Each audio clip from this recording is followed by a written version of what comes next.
are the Joyful Noise Band. We are delighted that you are here. We invite you to sing along.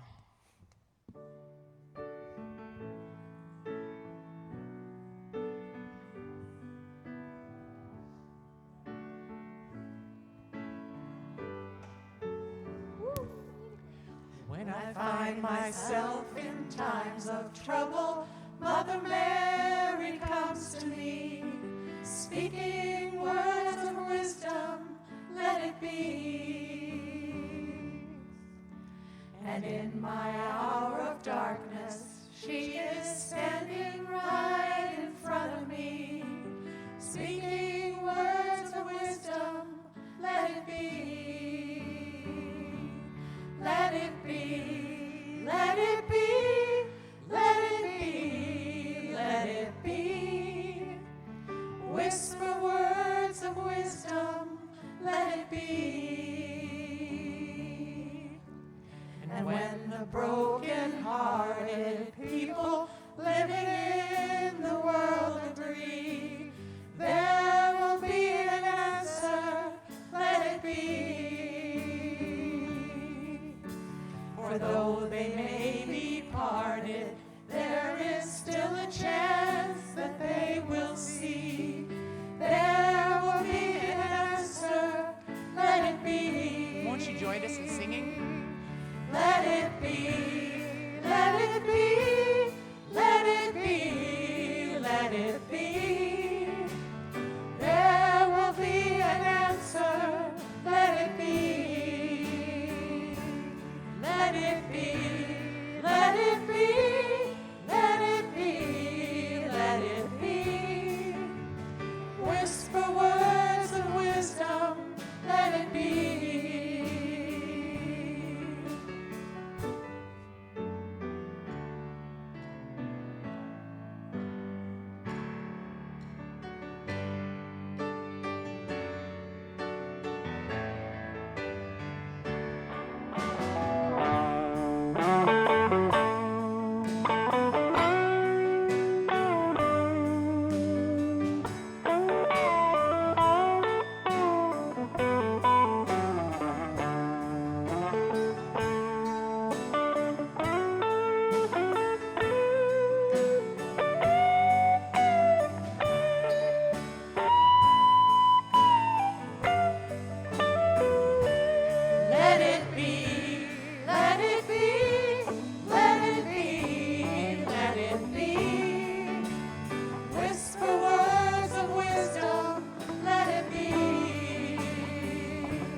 To the sound of music, Mother Mary comes to me, speaking words of wisdom, let it be.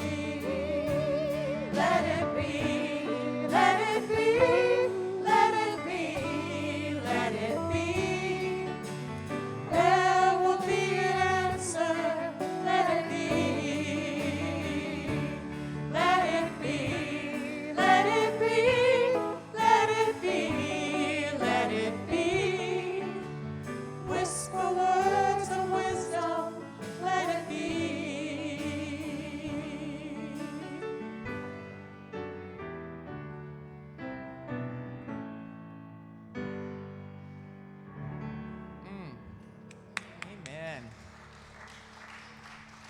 Wonderful. It's good to hear you sing. Now we're going to do Don't Stop, and I hope that you will not stop.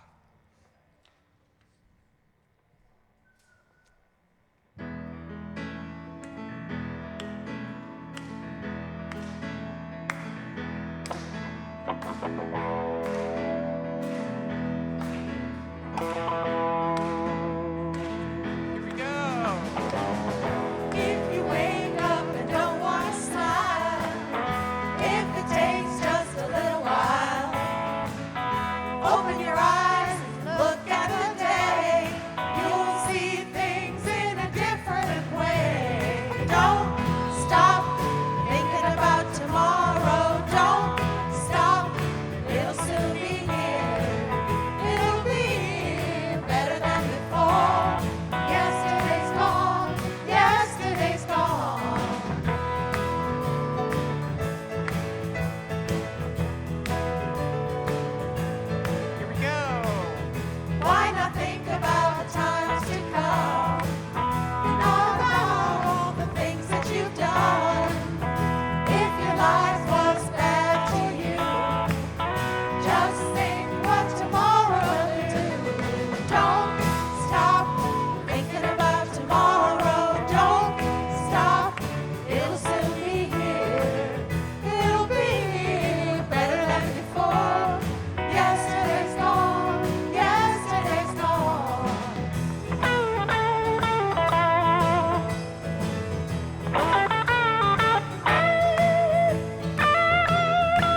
morning and welcome to church.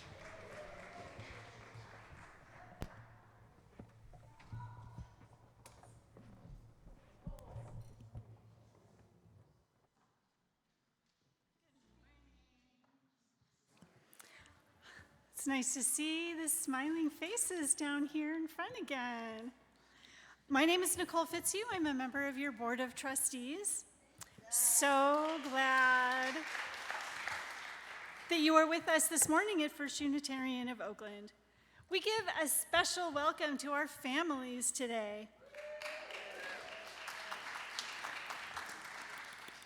On the first Sundays of the month, we have a modified 20-minute family-friendly opening to our normal service.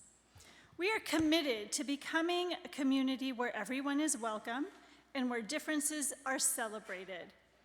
You, children, youth, adults are all welcome here. If you are new here, we invite you to fill out a Newcomer Connect card online. You can use the QR code on the card in the seat backs in front of you or in the link on our website, or if you prefer, you can go to the greeters table in the foyer of the the greeters table in the foyer, or the welcome table in Venti Hall, which is the room to our right here, to leave us your contact information. Doing this helps us to help you explore what our community offers and find ways to participate. And if you want to learn more about us, Emily Stoper, who's right there, we'll be holding a 10-minute orientation conversation for newcomers at the end of today's service. Look for Emily down here in front of the pulpit to answer your questions. Welcome, everyone.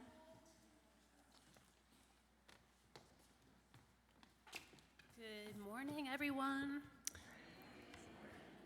I'm Ingrid Severson here with Leela Tondre, my daughter, and we are going to do a collective prayer. It's We Answer the Call of Love by Julia Corbett Haymeyer. So what I'm going to do is I'm going to read the part that I have, and then you answer what you'll see on the screen. So it's a call and response, and hopefully you all can see the slide. So here we go. In the face of hate, we answer the call of love. In the face of exclusion, we answer the call of inclusion. In the face of homophobia, we answer the call of LGBTQ rights. Good. In the face of racism, we answer the call of justice for all races. In the face of xenophobia, we answer the call of pluralism. In the face of misogyny, we answer the call of women's rights. In the face of demagoguery, we answer the call of reason. In the face of religious intolerance, we answer the call of diversity. In the face of narrow nationalism, we answer the call of global community. In the face of bigotry, we answer the call of open-mindedness. In the face of despair, we answer the call of hope. As Unitarian Universalists, we answer the call of love, now more than ever. Thank you. Come, let us worship together. You guys might know this one. This little light of mine. But the kids, we have a new verse and some hand motions, so come on up. We're going to teach everybody this.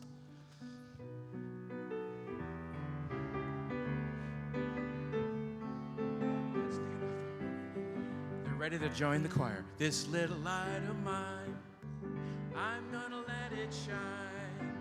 This little light of mine, I'm gonna let it shine. This little light of mine, I'm gonna let it shine. Let it shine, let it shine, let it shine. Here's a new verse. Open up my heart, I'm gonna let it shine. Open up my heart, I'm gonna let it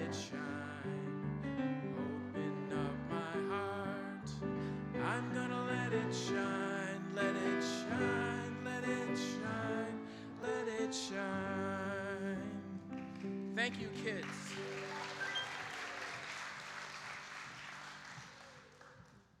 And Carolyn and Kira are going to come up and help do the chalice lighting.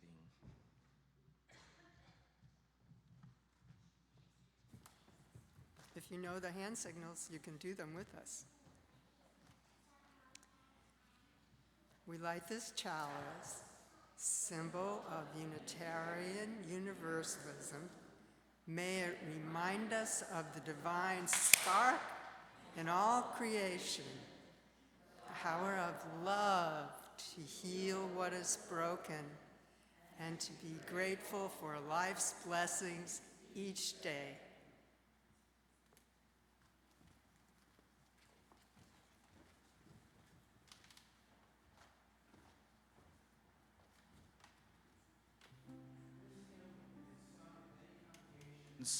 Across the country, this hymn is sung, and we're going to sing in English this time. Next month, we're going to learn it in Spanish as well.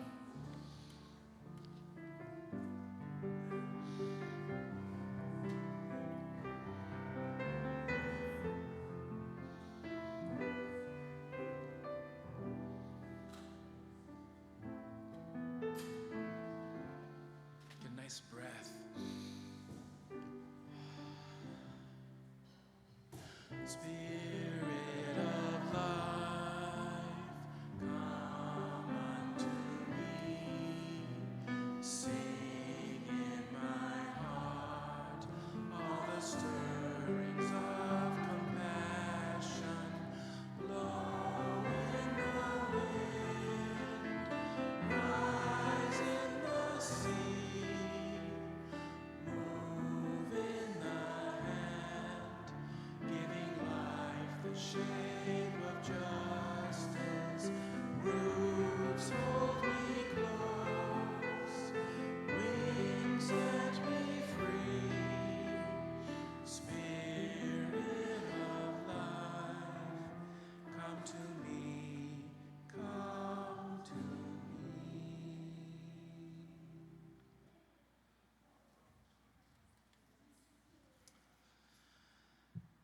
I tried rewriting the adult land acknowledgement for a kid's version, and I really couldn't. So I'm going to put forth a challenge to anybody who would like to try to take the land acknowledgement that we have and write it as if you were explaining it to 5, 6, 7, and 8-year-olds. And I would love help. But I'm going to just do the best I can, because the land that we are currently standing on underneath the building used to belong to the Ohlone people many years ago.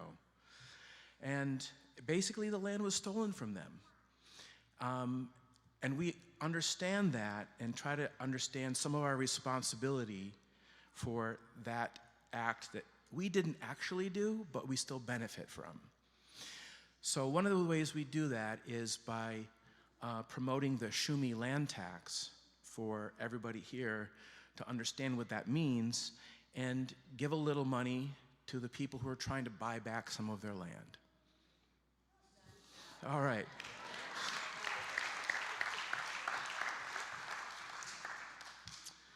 And Kira, do you want to come light the peace candle? Do you want to come on up, though? Both of you.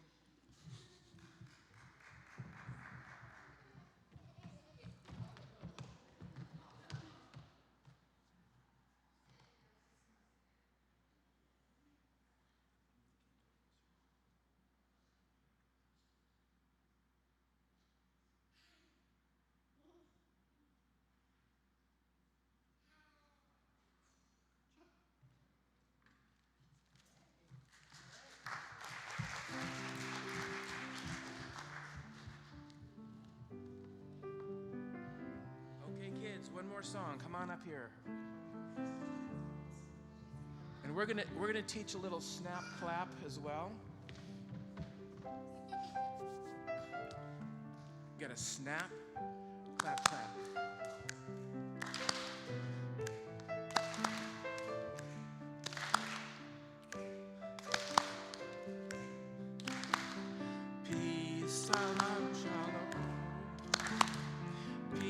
salam, shalom.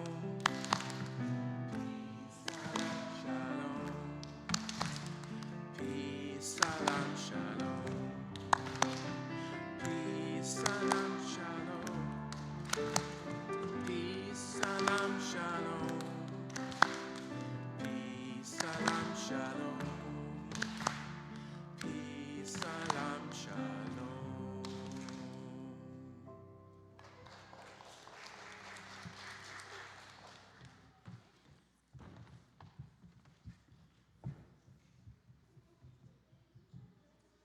Now, children and adults, any child of any age, I invite you to come up. I've got a wisdom story for all ages.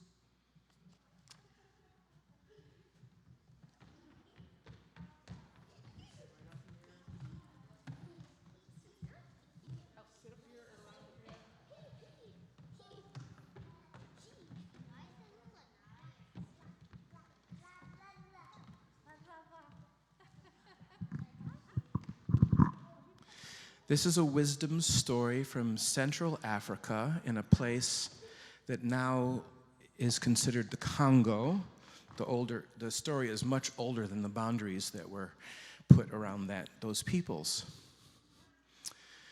Many years ago, there were two kids, and they were best of friends. They liked to play together, liked to eat together. They would stay at each other's houses and sleepovers, just like these two want to do. And they decided that forever and ever they were going to be best friends forever, BFFs. And they grew up, and they went to school, and they had families of their own, and they had houses on either side of this path that was going through the village. And they had their little farm plots. And maybe you want to be on one side and you on the other. You guys want to help this play? Okay, so you be on that side. Leela, you be on this side. Be over here. You're the friend over here. And you guys are tending your gardens. You're planting things and harvesting things. And while you're doing that, a trickster who knew these people decided to play a trick. You want to be the trickster? Perfect. Okay, come stand right here. Two tricksters? Okay. So the trickster decided to put on, you wore the perfect clothes, a coat that was blue on one side and red on the other. And while he noticed, you just kind of walked up past them. You guys kind of walked together, and then you guys looked at him and saw the trickster, but over here you saw the red side of the coat, and over here you saw the blue side of the coat. So then the trickster comes back through and has a seat. And then later the friends, you stand up and you're like, wow, wasn't that a beautiful red coat? And you said, wait a minute, it was blue. Wait a minute, it was blue.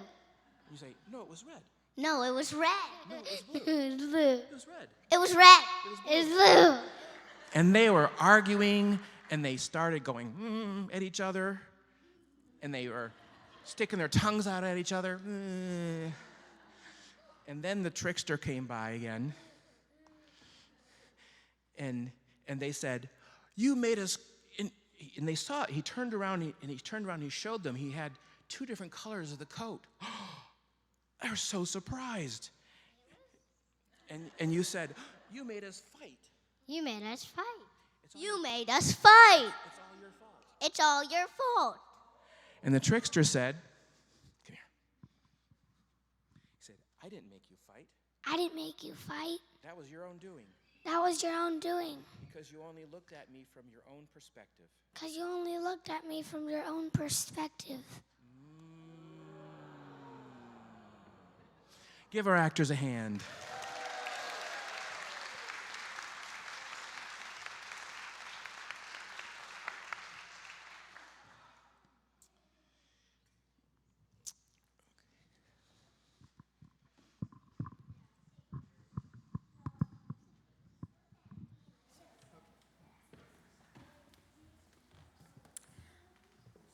Today we'd like to greet each other in place, so you might turn around and hail someone else.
Kids, come. Remember, we rehearsed this. So I'm going to sing a line. It's a blessing you were born. And you sing back to me, it's a blessing I was born. Ready? And you can dance.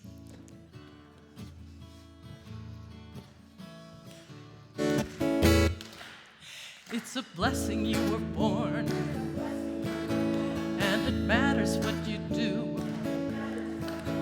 what you know about God is a piece of the truth. Let the beauty you love be what you do, and you don't have to do it alone.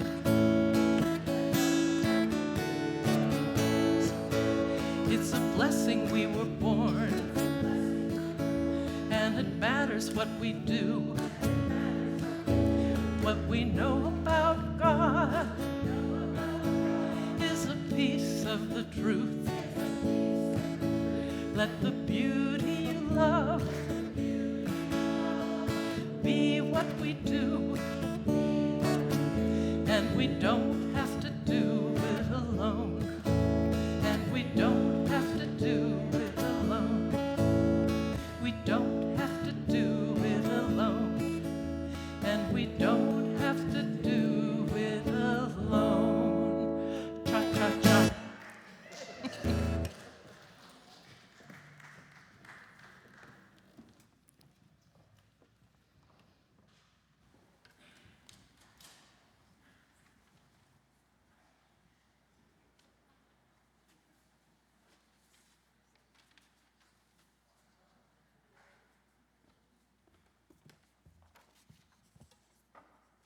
I'm Corless Smith. I'm your worship associate for today.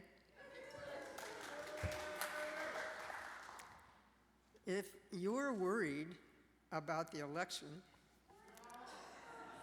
and the possibility of violence after it, you're not alone. I am scared. Bouncing off the walls, meditating, doing everything I can to stay calm. In fact, I don't know anybody who isn't. Perhaps, just perhaps, it would help a little to remind ourselves that there has always been violence surrounding American politics, a fact we obscure behind images of peaceful elections. In the 19th century, massive amounts of alcohol promoted violence. One historian describes it this way: trips to the polling place often took on the trappings of a rowdy parade complete with brawls, taunts, and delighted onlookers. In many counties, the candidates would hire all the grocery stores where people could get free liquor for several weeks before the election. Good idea, huh? A former governor of Illinois recalled, quote, long before night, a large portion of the voters would be drunk and staggering about town, cursing, swearing, hallooing, yelling, and huzzahing for their candidates. In 1758, in his race for a seat in the Virginia House of Burgesses, George Washington plied voters with 47 gallons of beer, 35 gallons of wine, and 70 gallons of rum punch. He won. More seriously, lethal violence against candidates has been pretty common. We count the assassinations of Abraham Lincoln, James Garfield, William McKinley, John and Robert Kennedy, the Reverend Dr. Martin Luther King, and Malcolm X. There were attempts on the lives of Andrew Jackson, Theodore Roosevelt, William Howard Taft, Franklin Roosevelt, Harry Truman, Gerald Ford twice, Ronald Reagan, George Wallace, and lately, Trump. But as terrible as they are, the violence has been more widespread than assassinations. In 1834, a clash between Whigs and Democrats burned down an entire city block in Philadelphia. In 1856, Democrats and the anti-immigrant Know Nothing Party exchanged gunfire that the Baltimore newspapers described as guerrilla warfare. 5 people were killed. Also in 1856, pro-slavery Representative Preston Brooks beat Massachusetts Senator Charles Sumner almost to death with his cane on the floor of the Senate. We remember bloody Kansas, where for several years people murdered each other over whether Kansas should be a slave or a free state. In 1874, more than 5,000 men fought in the streets of New Orleans over a Republican governor's election, Republicans versus the White League. Trenches were dug and cannons were used. But of course, the most violence has been visited upon African Americans trying to vote. To name just one of these many egregious incidents, the Colfax Massacre of 1873, in which a group of white vigilantes killed between 65 and 150 African Americans.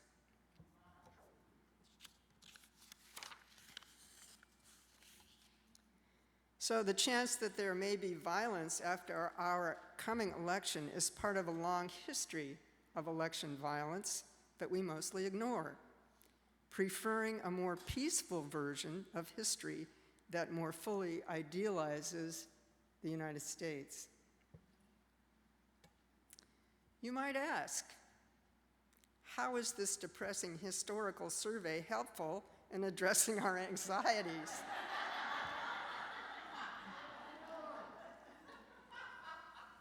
I guess it's to remind us that we who believe in freedom cannot rest.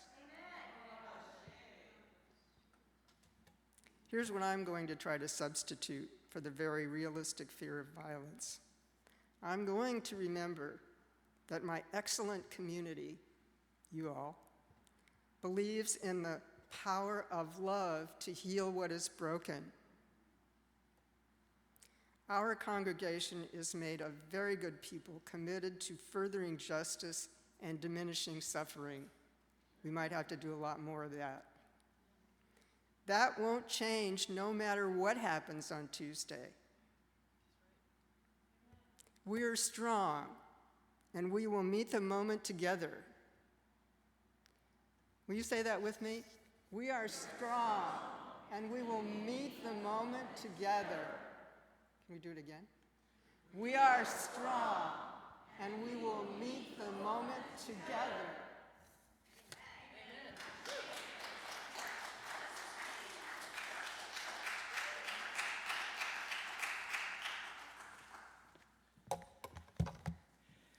Well, another gift, besides being strong and committed, thank you, Corless, is that we're not alone. So when we have a joy in our life, such as the birth of a child, or a promotion at work, or maybe a new puppy that joins our family, we celebrate with you. And similarly, if you have a concern, or if you have a sorrow, like the death of a parent, you are not alone. We embrace you and we care for you. And so in a moment, I'll ring the singing bowl, and you'll be invited to speak out loud the names or concerns or joys or sorrows that you would like to share with this community. And the reason I was fooling with my phone is that I would like to include those of you who are on Zoom. So if you have something you would like to share with us, please put it in the chat and I'll read it out loud. And embracing meditation.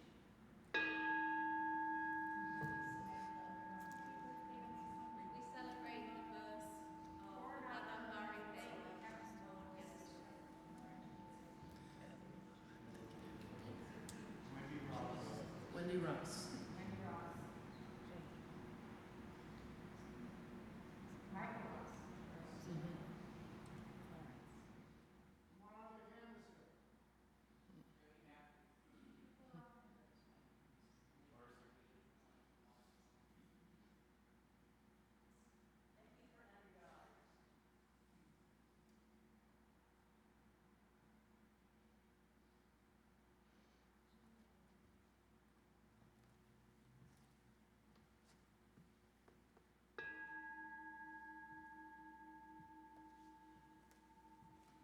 So for all those names that have been spoken out loud, and for those joys and concerns and sorrows that you hold in your tender heart,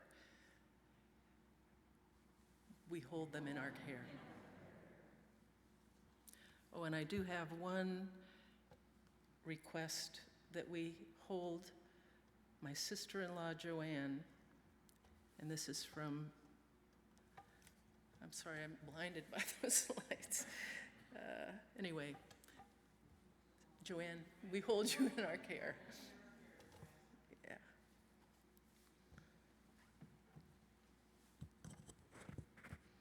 So if you'll join me in a moment of meditation or prayer.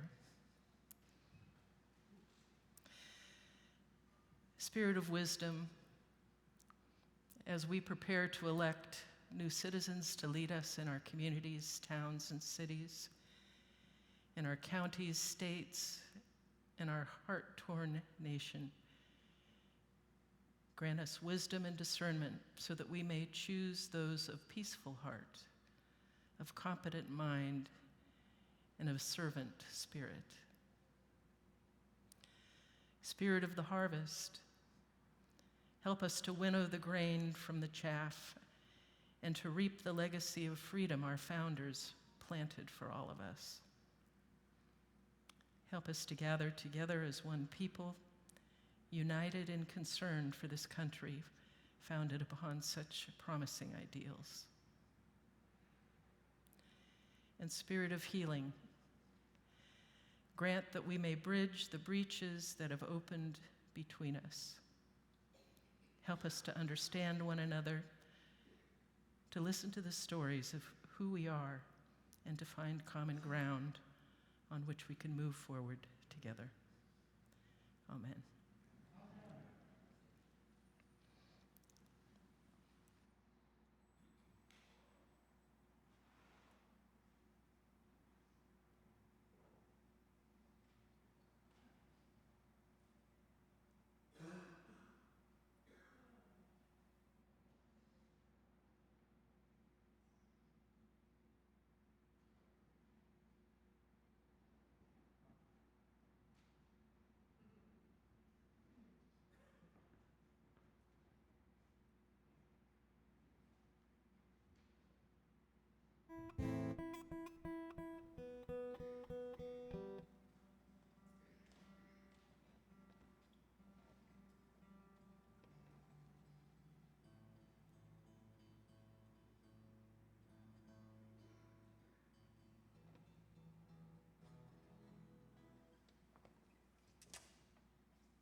Beginning of time, man made the fire, then the wheel went from a horse to an automobile.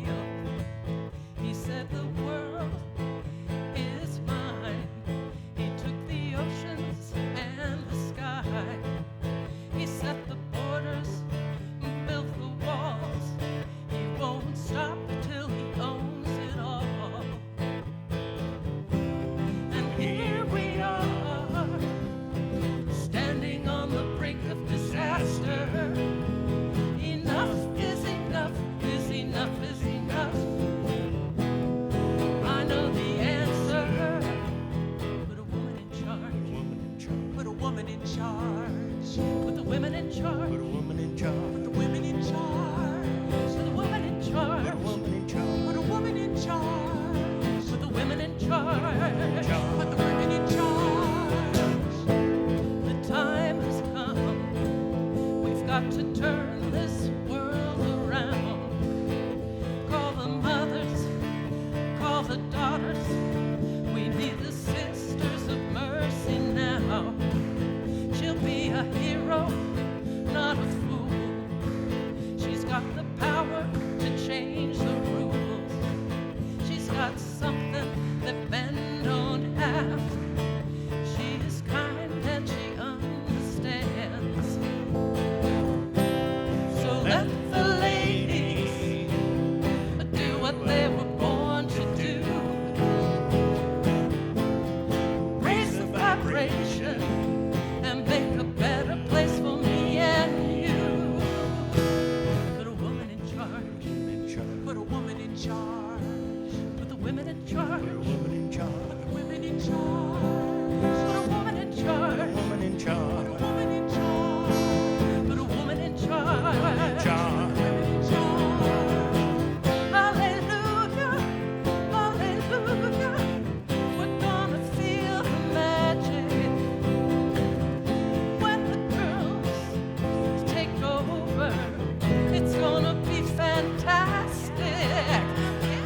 woman in charge.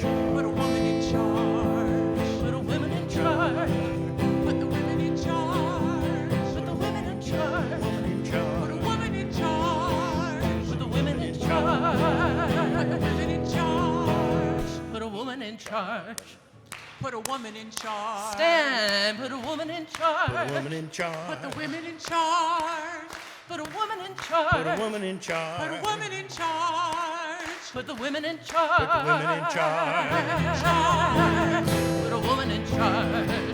Put a woman in charge. Put the women in charge. Put the women in charge.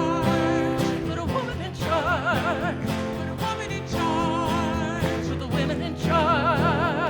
Women in charge. Put a woman in charge.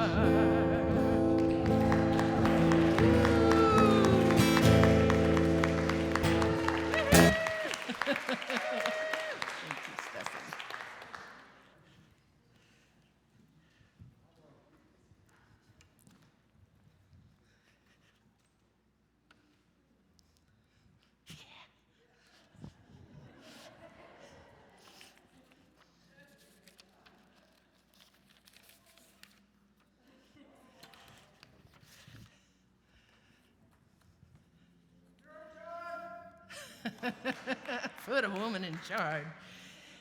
I have to say that this service might go over a little bit. I have a lot to say on this topic. We are going to have a lunch afterwards, but do what you need to do. So if you need to run to the bathroom or whatever. Put a Woman in Charge was written by John Lewis Parker, Beth Nielsen Chapman, and blues musician Keb Mo. Beth tells the story of getting a call from Keb Mo, inviting her to come over and help him and John write a song. He said, we need a woman. And so Keb Mo told her actually that he didn't want this to be a political song. Instead, he offers the idea of putting a woman in charge as what he called a humanitarian gesture.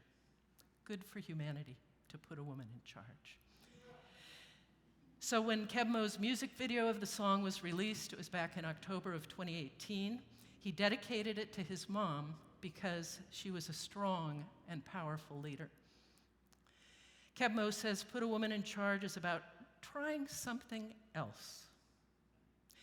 Recognizing that there have been a lot of great achievements made by men or by the masculine, but maybe, just maybe, he says, we've gotten too comfortable with the imbalance of men in power and have fallen short by not listening and embracing what women have to offer when they lead. So Keb Mo hopes that the song Put a Woman in Charge will inspire women and everyone to speak up and be brave about what they do and believe in. I actually don't see the song as being a binary, a gender binary of men being bad and women being good. I see it more about different types of power. The song characterizes greed and violence as masculine power over that has brought us to the brink of disaster. As the song says, enough is enough is enough is enough. It's time to turn this world around by calling on kindness, compassion, and understanding. Feminine power with. To raise the vibration to a better place for me and you. As we approach the election, as Corless said, I know that some or maybe all of us are anxious. We have no idea really what the results of the election will be and what will come afterwards. So I think of us swimming together in a sea of uncertainty. Our anchor in these uncertain times can be our Unitarian Universalist faith, which has the capacity to help us move towards healing the political divide that seems to be tearing our country apart.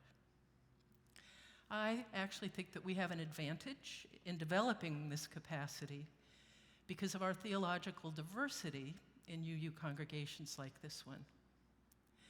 So we have UU humanists, UU pagans, Buddhists, Sufis, Christians, Jews, agnostics, atheists, all kinds of seekers are welcome here. And this theological diversity is more challenging, actually, for us than uniformity, than me spoon-feeding you what to believe. But it's also teaching us how to get along with people who may not agree with us. We are working to live up to the words of our 16th century Unitarian ancestor, those well-known words that we need not think alike to love alike. We know that to live our UU values requires us to figure out how to live and love in a pluralistic world. Even if we don't agree, we need to at least figure out how to coexist. This is the challenge we face because we live in an interdependent world and we need each other to survive.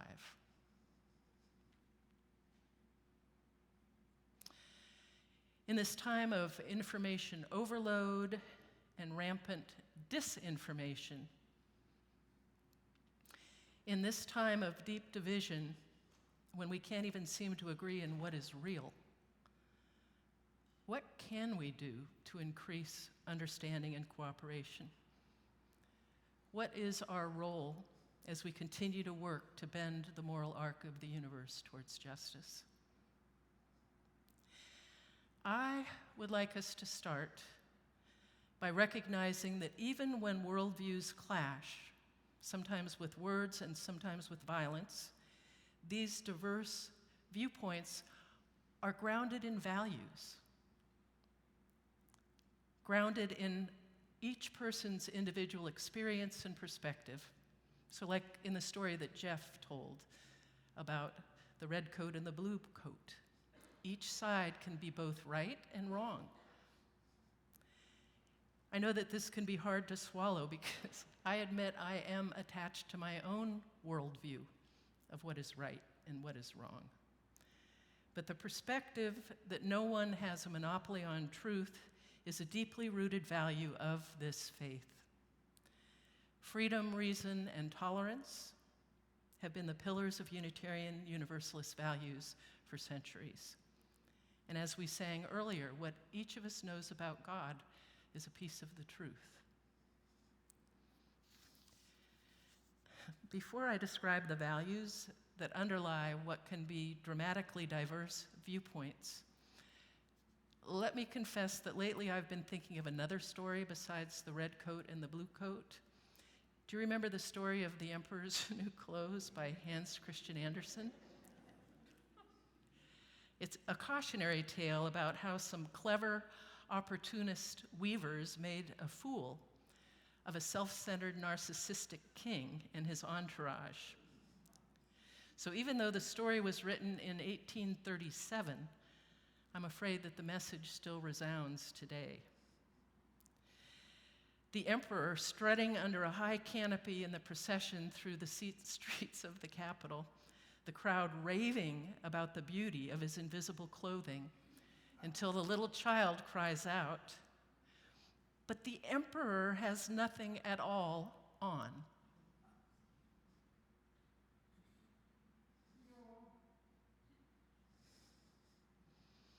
Now, I wonder how many of you are familiar with the moral foundations theory. I learned about it in a book that was written by Jonathan Haidt called The Righteous Mind: Why Good People Are Divided by Politics and Religion. Haidt writes about the fact that through evolution, we human beings have tongues with 5 chemical taste receptors for sweet, sour, salty, bitter, and savory foods. The moral foundations theory asserts that similar to these universal taste receptors, through evolution, we human beings also have 6 moral taste receptors, or moral foundations. You'll see the moral foundations are avoidance of harm, fairness, loyalty, respect for authority, purity, and liberty. When activated, each foundation or value has a corresponding set of moral emotions. So, for example, the value avoidance of harm is associated with feelings of compassion. When we see a suffering child, our moral mind's avoidance of harm receptor is activated, and we feel compassion. The moral foundations theory has been used to analyze the political differences between American progressives or liberals, American conservatives, and American libertarians. In general terms, progressives place more emphasis on avoidance of harm, or to put it in positive terms, on the value of care.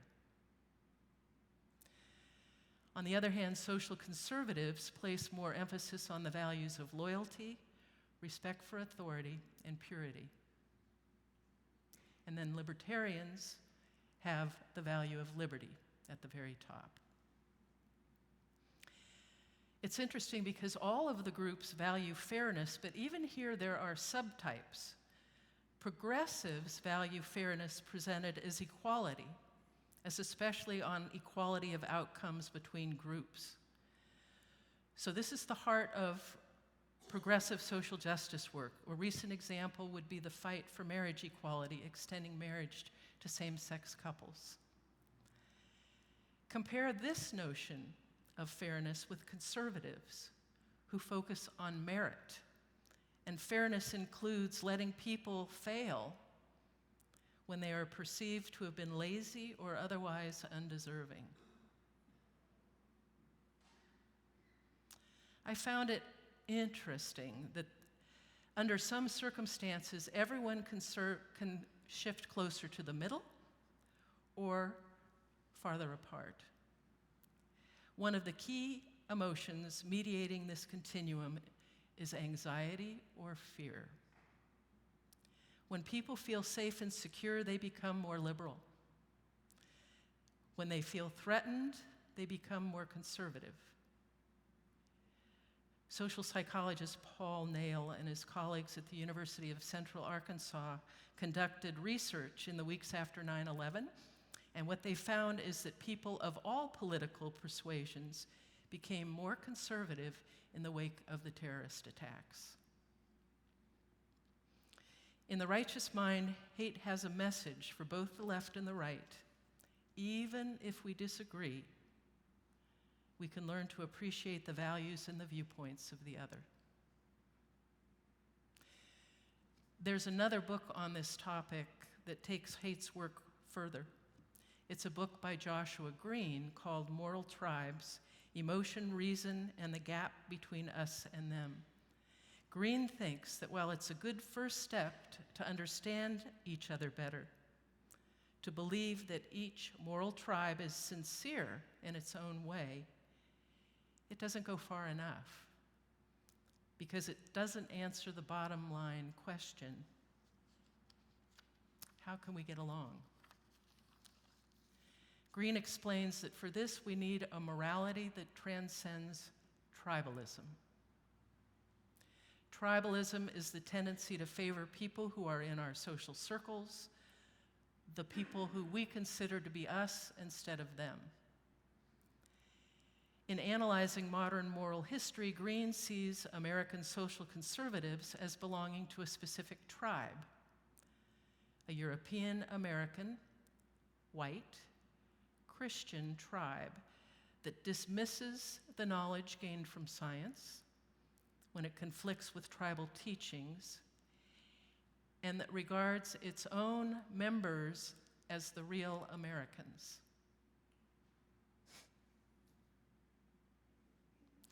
While residents or people who challenge their tribal beliefs are regarded as foreign invaders. Conservatives have been found to value all 6 moral foundations, but they value them in a tribal fashion. So their respect for authority is respect for their authority, rather than, for example, respect for the authority of the United Nations. Their notion of purity or what is sacred does not include what may be sacred to other people, such as the Prophet Muhammad or sacred places like a redwood forest or a temple. So what kind of moral standard can we find that transcends tribalism, that aims for maximum happiness of all of us rather than elevating one's tribe's happiness and value over others? According to Haidt, human beings are 90% chimp and 10% bee, meaning that we are mostly selfish, but also and partly tribal. We guard our respective hives or tribes.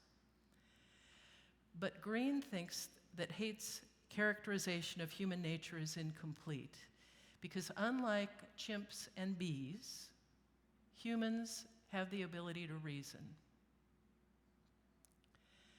Green calls our ability to use moral reasoning manual mode morality.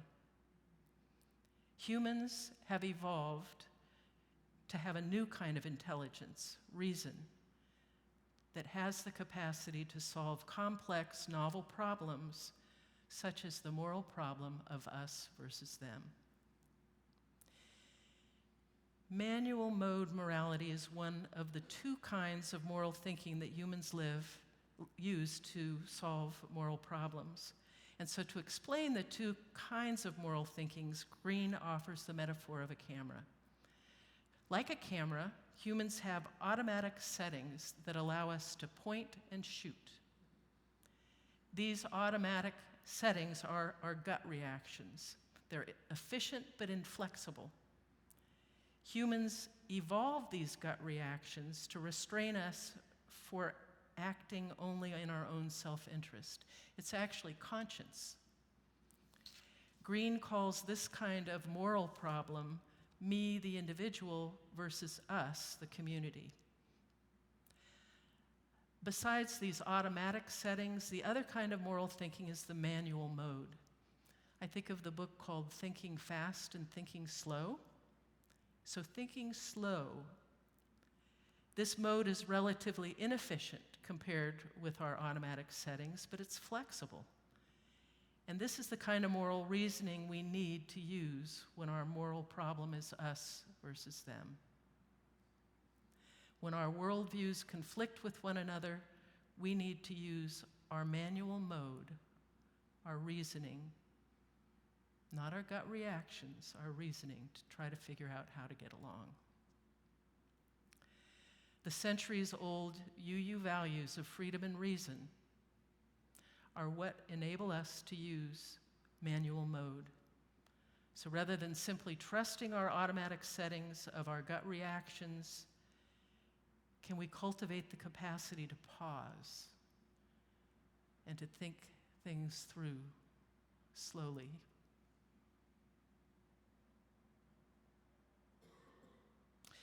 How can we act to maximize the happiness and survival of all instead of just our tribe? And in the 21st century, we realize that we need to move beyond mere tolerance and seek to understand and empathize with those who are different from us. What this requires is the ability to listen. Remember last month, our theme was deep listening? Well, I think this is how we can actually start the process of healing the divide. Krista Tippett, who was the creator and host of the public radio program and podcast called On Being, she was invited to speak a number of years ago at General Assembly, which is the annual gathering of Unitarian Universalists. And I still remember how she talked about how we have been trained to be advocates for the things that we care about. And that's a good thing. But it can also get in the way of deciding to care about each other. What is needed now, she said, is the ability to listen deeply to one another and to ask generous, powerful questions. I will leave you with a powerful question that Krista Tippett learned from Ruby Sales, who you may know as one of the mothers of the civil rights movement. In her many years of civil rights work, often involving encounters with people who seemed to stand on a side that was actually evil, Ruby Sales learned a question that she said never failed her. It's only 2 words. Want to guess? The 2 words are what hurts.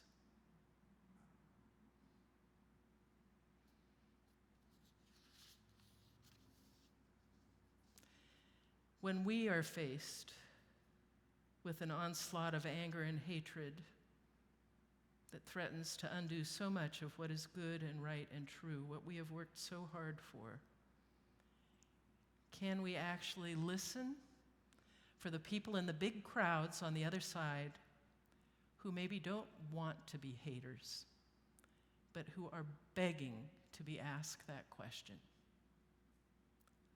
What hurts? As Krista Tippett points out, we cannot hand over our deliberation of important issues to those strident, polarizing voices just because they are loudest and draw so much attention or run for president and steal the air from the room. End quote. And I want to acknowledge that it's true that there are some things and some people who we cannot change. But can we dare to be curious and start conversations with those who might have an opening and who are hurting?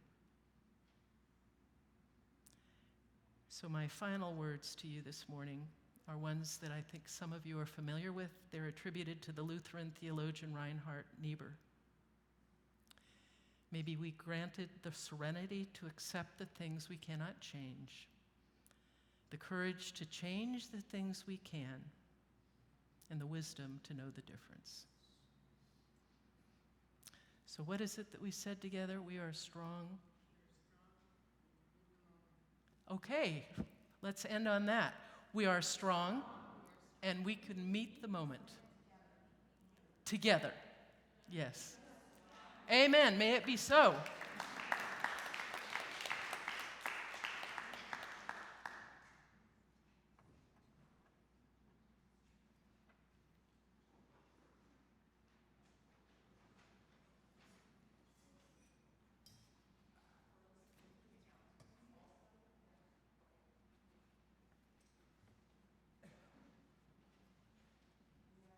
Announcements.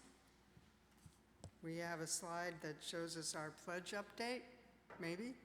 There we go.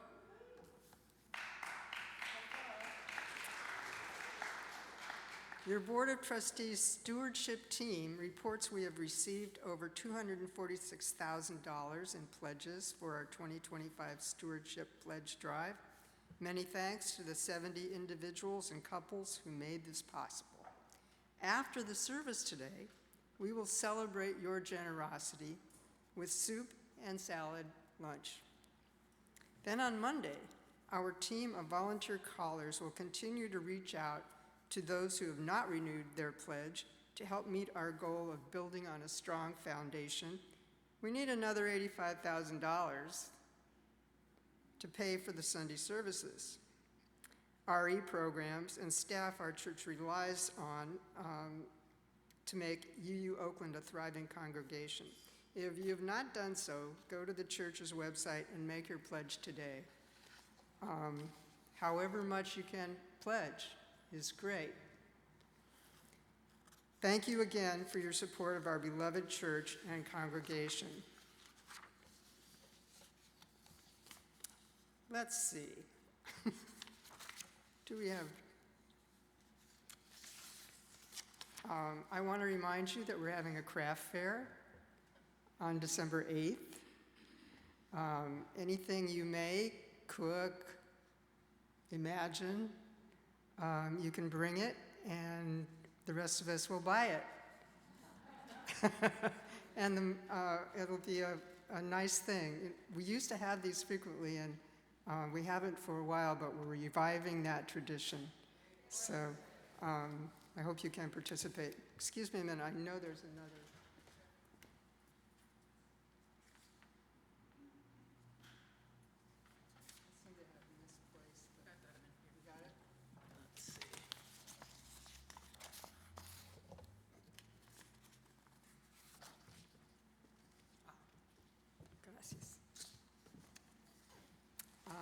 Today is an exciting, bustling day for the church.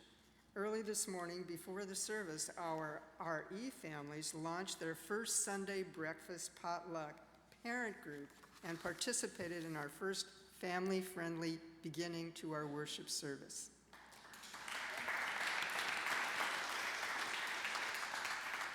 The first Sunday of each month will now be family-friendly. Also, this morning before the service, the Poetry Circle met in the library.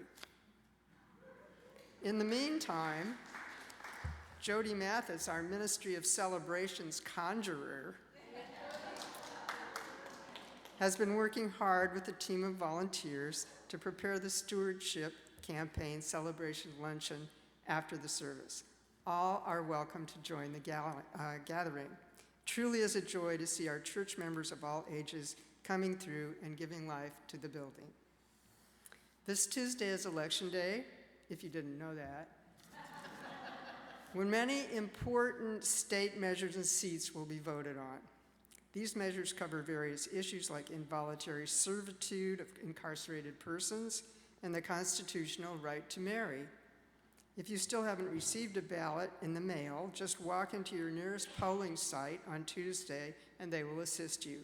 Don't miss out on voting.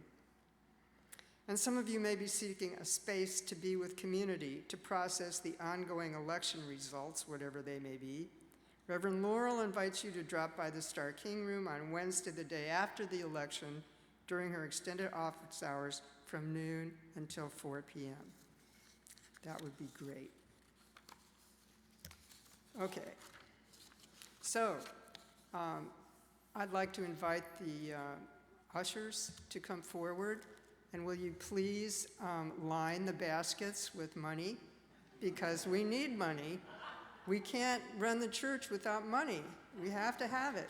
So dig down in there and get out some money.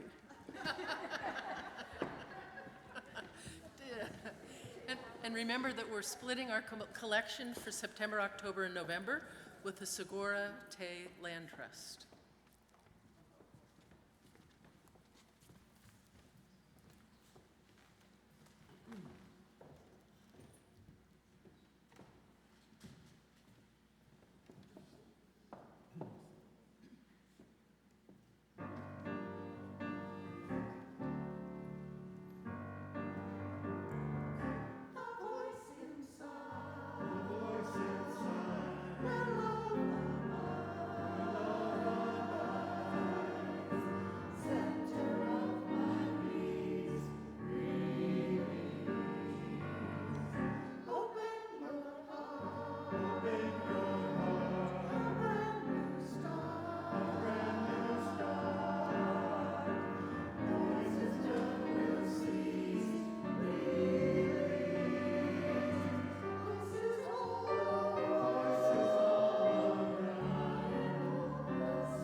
Please join me to bless this offering. To the work of the church, which is weaving a tapestry of love we call community, we dedicate ourselves and these our offerings. Thanks. Our closing song is one that was written by Melanie DeMore. And this choir was lucky enough to have Melanie DeMore come and spend an evening with you all a couple of weeks ago. So this is a call and response, and I will begin, and you will respond. No, I'm going to do it lower. You got to put one foot in front of the other and lead with love. Put one foot in front of the other and lead with love.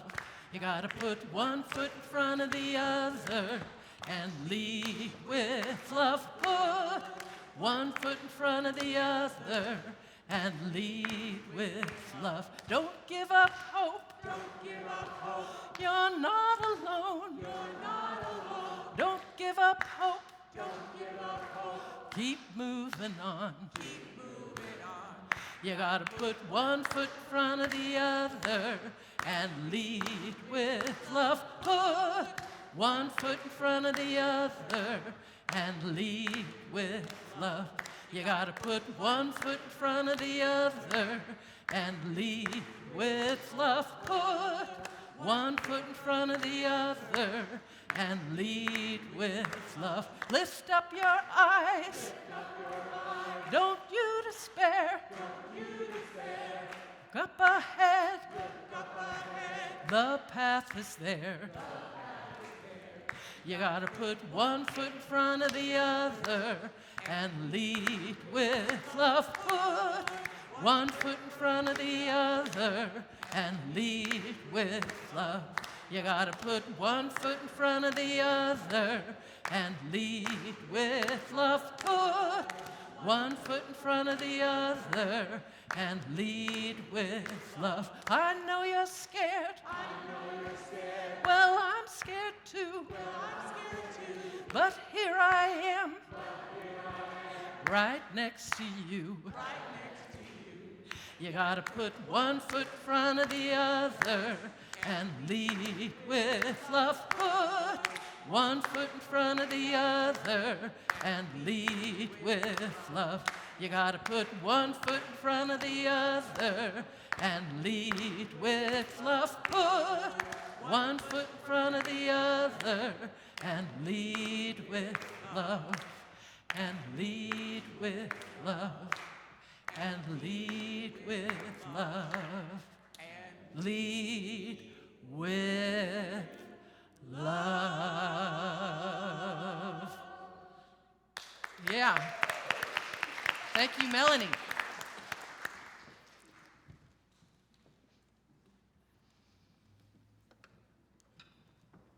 Are you going to read the words? Or you don't know them? Should I say them? We extinguish this flame, but not the light of truth, the warmth of community, or the fire of commitment. These we carry in our hearts until we are together again. And if you'll please rise for our benediction and face one another, opening your hearts and your minds.